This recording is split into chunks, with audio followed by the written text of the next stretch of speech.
January 17th, 1945. Somewhere in the frozen expanse of the Belgian Ardennes. The snow fell in silence, thick and suffocating, blanketing the shattered remains of what had once been a forest. The trees stood like broken teeth against a grey sky, their limbs splintered by artillery, their trunks scorched black. The air carried the acrid smell of burnt wood and cordite, mingling with something sharper, the metallic tang of blood frozen into the earth.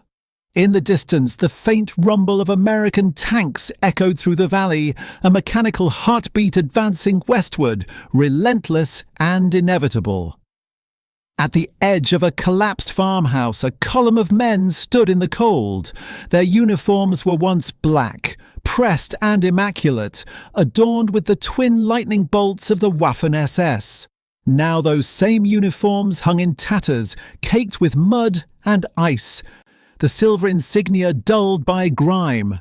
Their faces were gaunt, hollow-eyed, etched with exhaustion and something else, something that looked like disbelief. They had been soldiers of the Reich, the elite, the chosen, indoctrinated in the mythology of Aryan invincibility. They had marched into battle believing themselves superior, untouchable, destined to reshape the world in their image. Now they stood with their hands raised, surrounded by American infantrymen whose rifles never wavered, whose eyes held neither hatred nor pity, only the cold professionalism of men who had seen too much. One of the SS guards, a young Rottenführer named Klaus Brenner, shifted his weight from one frozen foot to the other. His fingers were numb inside his gloves, his stomach a hollow ache that had been with him for days. He had not eaten a full meal in a week. He had not slept in longer. The Ardennes Offensive, what the Führer had promised would be the decisive blow, the turning point, the moment when Germany would split the Allied lines and drive them into the sea, had collapsed. The great gamble had failed. And now here he was, a prisoner of the Americans, waiting for whatever fate awaited men like him. He expected a bullet, or perhaps a trench to dig his own grave. That was what he had been told would happen. That was what every SS soldier knew in the marrow of his bones. The Americans, the British, the Soviets, they would show no mercy to the SS. Why would they? The SS had shown none. The atrocities committed in the name of the Reich, the villages burned, the civilians executed, the camps, those things were known, whispered about, even among the ranks, though few dared speak of them openly. Brenner himself had not been at the camps. He had fought on the Eastern Front, then been transferred west for the winter offensive. But he knew. They all knew. And now, standing in the snow with his hands raised and his stomach empty, he waited for justice to arrive in the form of American vengeance.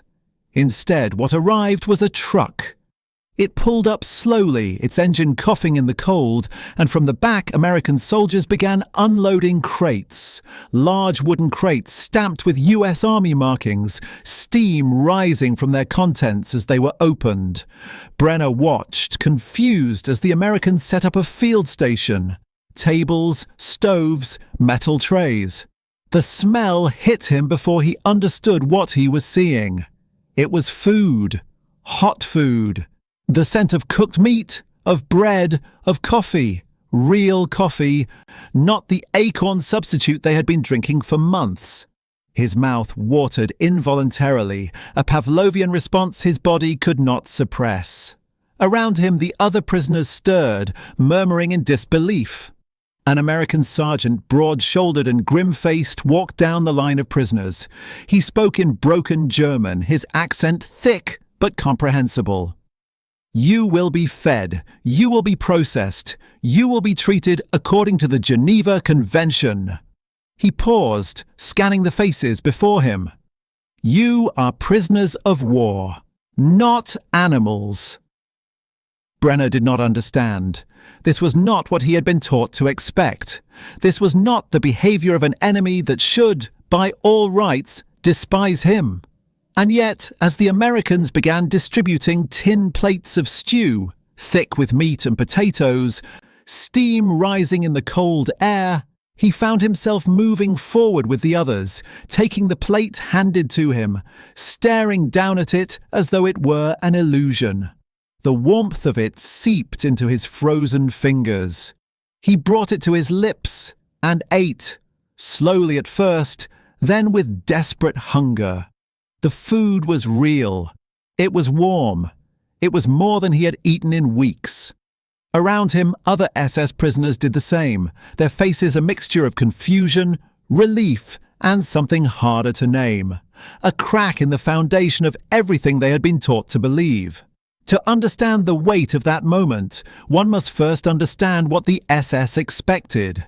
The Schutzstaffel, the protection squadron, had been forged not merely as a military unit, but as an ideological vanguard. Heinrich Himmler's vision for the SS was nothing less than the embodiment of Nazi racial theory, an elite corps of warriors selected for their perceived Aryan purity, their physical fitness, their absolute loyalty to Adolf Hitler, and the principles of National Socialism. From the moment they were recruited, often as teenagers, SS soldiers were immersed in a world of indoctrination that left no room for doubt or dissent.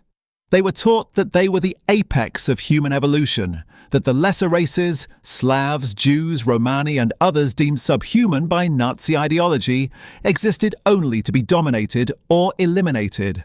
They were taught that mercy was weakness, that compassion was a flaw, that the only path to greatness was through iron will and ruthless action.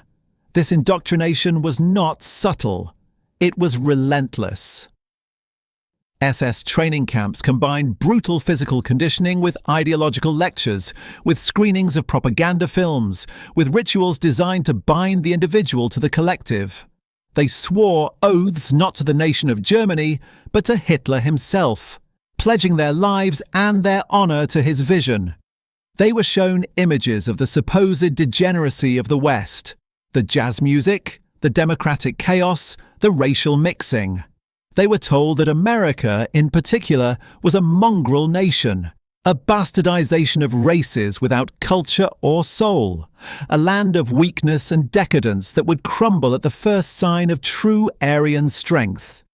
And for a time it seemed the propaganda was true. The Wehrmacht and the SS had rolled across Europe with stunning speed. Poland fell in weeks. France, the great military power that had held the line in the First World War, collapsed in a matter of months.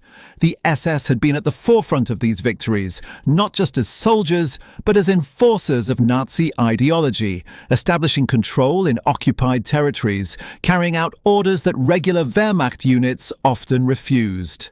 They had seen entire cities bow before the swastika. They had witnessed the machinery of the Reich functioning at its peak, grinding nations into submission. But the Eastern Front changed things. The vastness of Russia, the brutality of the Soviet resistance, the harsh winters that froze men where they stood, these were things the propaganda had not prepared them for. The SS fought at Stalingrad, at Kursk, in the endless retreats that followed. They saw their comrades die by the thousands, saw the myth of invincibility shatter against the reality of total war.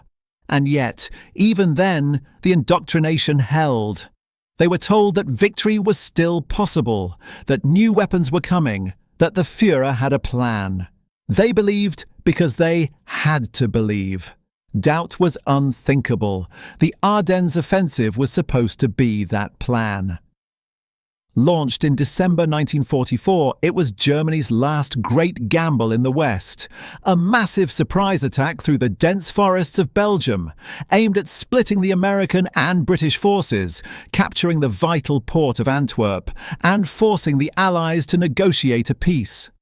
The SS divisions were at the spearhead, their panzer units driving deep into enemy lines, their infantry following in waves. For a brief, intoxicating moment, it seemed to be working. The Americans were caught off guard. Their lines shattered, their forces scattered. The SS soldiers tasted victory again, felt the old pride surge through them. But it did not last. The weather cleared, and with it came the Allied air forces, raining destruction on German columns. American reinforcements arrived, hardened veterans who dug in and refused to break. Supply lines stretched too thin, collapsed. Fuel ran out. Ammunition ran dry. And the cold, the relentless bone-deep cold of the Ardennes winter, took its toll. Men froze in their foxholes. Vehicles seized up, the offensive ground to a halt, then reversed. What had been a charge became a retreat, then a rout. The SS soldiers who had expected to march into Antwerp as conquerors instead found themselves surrounded, cut off, captured, and now standing in that snow-covered field, they confronted a reality their indoctrination had never prepared them for. They had been told the Americans would execute them, that the Jews who supposedly controlled the United States would demand vengeance, that the decadent democracies had no honor, no code, no discipline. They had been told this so many times that it had become an article of faith. And yet, here they were, being fed, being treated not as monsters, but as human beings. The dissonance was profound. Klaus Brenner finished his stew and set the tin plate down, his hand still trembling slightly. Across from him, an older SS officer, a Hauptsturmführer, a captain, sat in silence, staring at his own empty plate.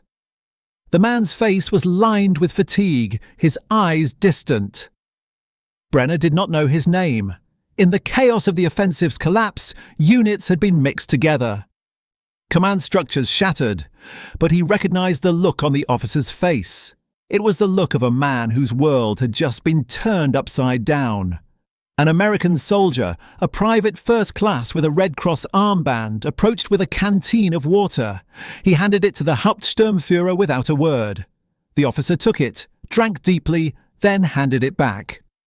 "Danke," he said quietly. The American nodded and moved on. The officer watched him go, then turned to Brenner. "They are not supposed to do this," he said in German, his voice low. "This is not what we were told." Brenner did not respond. He did not know what to say. The warmth of the food in his stomach felt like a betrayal of everything he had been taught, and yet he could not deny its reality. He had been hungry, and now he was fed. He had been cold, and now he was warmer. These were simple physical truths that no amount of ideology could erase. The American processing continued through the afternoon. The prisoners were moved in groups to a larger holding area, a field surrounded by barbed wire but with tents set up inside, canvas shelters with stoves burning, blankets distributed. Medical personnel moved among the prisoners, treating frostbite, dressing wounds, administering medication. One young SS soldier, barely 18, had gangrene in his foot. An American medic worked on him for over an hour, cleaning the infection, bandaging the wound, giving him sulfur drugs. The boy wept, not from pain, but from confusion. "Why are you helping me?" he asked in broken English. The medic, a sergeant from Ohio, looked at him with tired eyes. "Because you're a human being," he said. "And because this war is going to end, and when it does, we'll all have to live with what we did." This was not an isolated incident. Across the Western Front, as the Allies pushed deeper into Germany, thousands of SS prisoners were taken into custody. And in camp after camp, the pattern repeated itself. They were fed, they were sheltered, they were treated according to the rules of war, even when they themselves had broken those rules countless times. The contrast was stark, and for many, it was shattering. Lieutenant Colonel Felix Sparks, commander of the 3rd Battalion, 157th Infantry Regiment, later wrote about processing SS prisoners after the collapse of the Ardennes Offensive. "We had every reason to hate them," he wrote. "We knew what they had done, what they represented, but we were not them. We were Americans."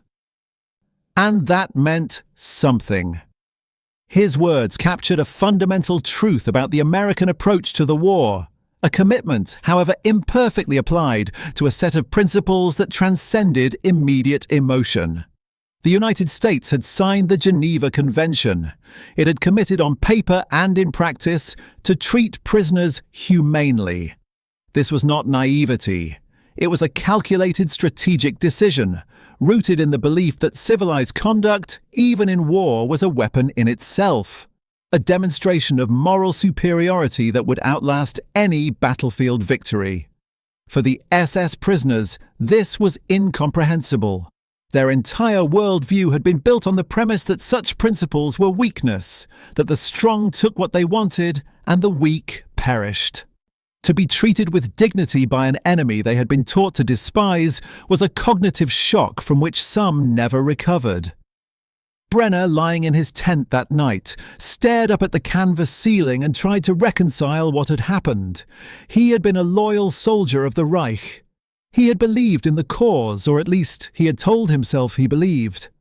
But the warmth of that stew, the kindness of that medic, the simple human decency of men who had every right to hate him, it gnawed at the foundations of his certainty.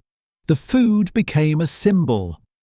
In the weeks that followed, as more SS prisoners were processed through American POW camps, the meals became a recurring point of fixation in their accounts. Not because the food was gourmet, it was standard military rations designed for efficiency and nutrition. Not flavor, but because it was abundant, because it was regular, because it kept coming, day after day without fail. The Americans, it seemed, had so much food that they could afford to feed their enemies without hesitation. This was not something the SS soldiers had experienced on their own side. By late 1944, the German war machine was running on fumes. Rations for frontline troops had been cut again and again. Soldiers were often reduced to scavenging, eating whatever they could find. Boiled roots, watery soups, bread that was more sawdust than grain. The contrast was impossible to ignore. One prisoner, a former SS grenadier named Otto Schreiber, later recalled his first week in an American POW camp in France. "We were given 3 meals a day," he said in an interview decades later. 3 meals, hot meals, bread that was soft, meat that was real, coffee that tasted like coffee. I remember thinking, well, how can they lose the war when they have so much? But of course, that was the answer, wasn't it? They weren't going to lose because they had so much. They had the resources, the factories, the farms. We had been told they were weak, but weakness doesn't feed an army. Weakness doesn't build 10,000 tanks. We had been lied to. The lie was not just about material abundance. It was about the nature of democracy itself. The SS had been taught that democratic societies were inherently inferior, that the chaos of free debate and individual rights made them incapable of decisive action. And yet, here was a democracy that had mobilized an entire continent's worth of resources, that had built the largest military machine in history, that had coordinated operations across 2 oceans simultaneously. The efficiency, the organization, the sheer logistical mastery required to feed millions of soldiers and prisoners. This was not the work of a weak or decadent society. It was the work of a system that, whatever its flaws, could harness the collective will of its people toward a common goal. The respect, that was even harder to process. The food could be explained away as logistics, as surplus, as the Americans simply having more than they knew what to do with. But the respect, the way American soldiers treated their prisoners as human beings rather than vermin, that could not be easily dismissed. It was not universal, of course. There were incidents of abuse, of rough treatment, of guards who let their anger show. War is not clean, and men are not angels. But the overall policy, the institutional framework, was clear. Prisoners were to be treated humanely. This was enforced from the top down. Officers who mistreated prisoners faced discipline. Soldiers were reminded again and again that they represented something larger than themselves. In one documented incident, an SS officer, a veteran of the Eastern Front, was being processed at a camp in Belgium. He was belligerent, defiant, spitting insults at the American guards in German. A young GI, a private from Brooklyn, listened for a moment, then calmly handed the man a cup of coffee. "Drink this," he said in English. "You look like you need it." The officer, caught off guard, took the cup. He drank in silence. Later, when asked why he had done it, the private shrugged. "My old man always said you don't kick a man when he's down. Doesn't matter who he is." This attitude, this reflexive decency, was not programmed into the American soldiers through indoctrination camps or ideological purity tests. It was in many ways a product of the society they came from, a society that, for all its contradictions and injustices, held up ideals of fair play, of giving a man a second chance, of judging individuals rather than collectives. The irony was not lost on some observers. America in 1945 was still a deeply segregated society. African American soldiers, who made up a significant portion of the US Army, were often treated as second-class citizens at home and in the military. The democracy that the United States claimed to represent was, in many ways, incomplete. And yet, even with these glaring hypocrisies, the treatment of enemy prisoners was markedly different from that of the Axis powers. The transformation was not immediate. Klaus Brenner did not wake up one morning a changed man, his Nazi beliefs shed like a discarded uniform. The process was gradual, a slow erosion of certainty. In the weeks after his capture, as he moved through the American POW system, from the field camp in Belgium to a larger facility in France, then eventually to a camp in England, he found himself constantly confronted with evidence that contradicted everything he had been taught. The guards were firm but not cruel. The food, while monotonous, was adequate. The medical care was available to all. He was allowed to write letters home, to receive Red Cross parcels, to attend religious services if he wished. These were small things, perhaps, but they added up. He spoke with other prisoners, men from different units, different backgrounds. Some clung to their beliefs with fanatical intensity, insisting that this was all part of a larger plan, that the Führer would yet save them, that secret weapons were being prepared even now. Others, like the Hauptsturmführer he had met on that first day, were quieter, more reflective. "I fought for 6 years, the officer said one evening, sitting in the cold barracks. "I believed we were building something great, something pure. But what purity is there in starving children? What greatness is there in burning villages?" He paused, staring at his hands. "I think we were the monsters, Brenner. I think we were always the monsters." Not everyone reached this conclusion. Many SS prisoners remained committed Nazis even after the war ended, clinging to their ideology as a kind of mental armor against the reality of defeat. But for others, the experience of American captivity planted seeds of doubt that would grow over time. After the war, as the full extent of the Holocaust became known, as the camps were liberated and the world saw the mountains of bodies, the gas chambers, the systematic industrialization of genocide, many former SS soldiers were forced to confront what they had been part of. Some denied it, some claimed ignorance, but some, a significant minority, admitted the truth and spent the rest of their lives grappling with their guilt. Klaus Brenner was one of the latter. After his release in 1947, he returned to Germany, to a country in ruins, to a society struggling to rebuild from the ashes of total defeat. He did not speak much about his time in the SS.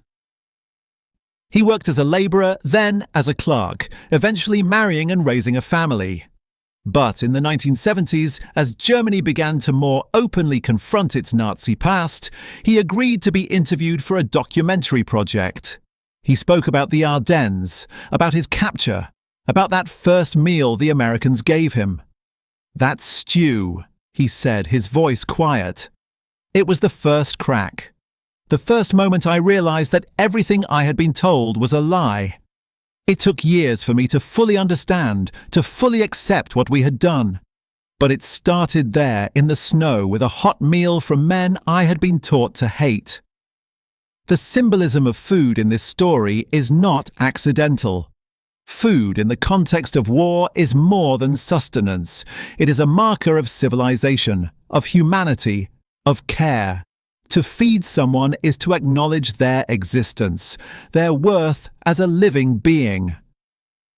In the concentration camps, the SS systematically starved their victims, reducing rations to starvation levels, using hunger as a weapon of control and extermination. Food was withheld as punishment, as a means of dehumanization, as a way to break the will.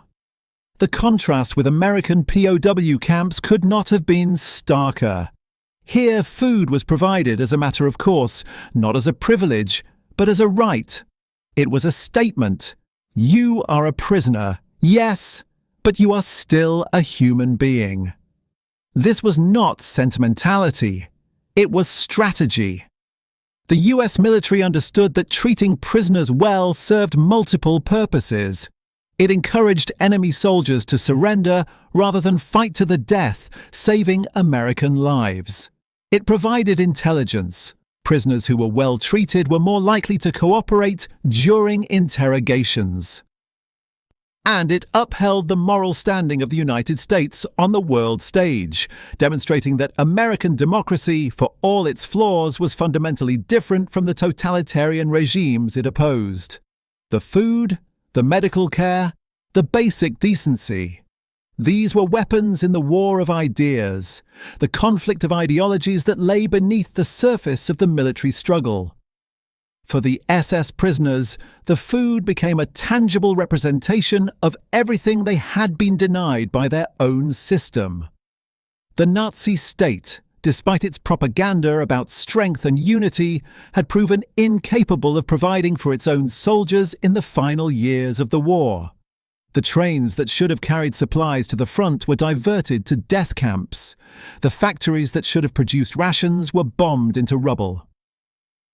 The farms that should have fed the army were ravaged by years of total war. The SS soldiers who had been promised greatness, who had been told they were the elite, found themselves starving in foxholes while their leaders retreated into bunkers and delusions. And then, in captivity, they were fed by the enemy. The irony was bitter and inescapable. The epilogue of this story is not one of redemption, because not all stories of war can be redeemed. The SS committed atrocities that no amount of reflection or regret can undo. The millions who died in the camps, the villages burned, the innocents executed. These are stains that do not wash away. Klaus Brenner and men like him were part of that machine. They wore the uniform. They carried the weapons. They followed the orders. The fact that they were also, in the end, human beings capable of change does not absolve them. It complicates the narrative, but it does not erase the past. What the story does reveal, however, is something profound about the nature of ideology and its fragility.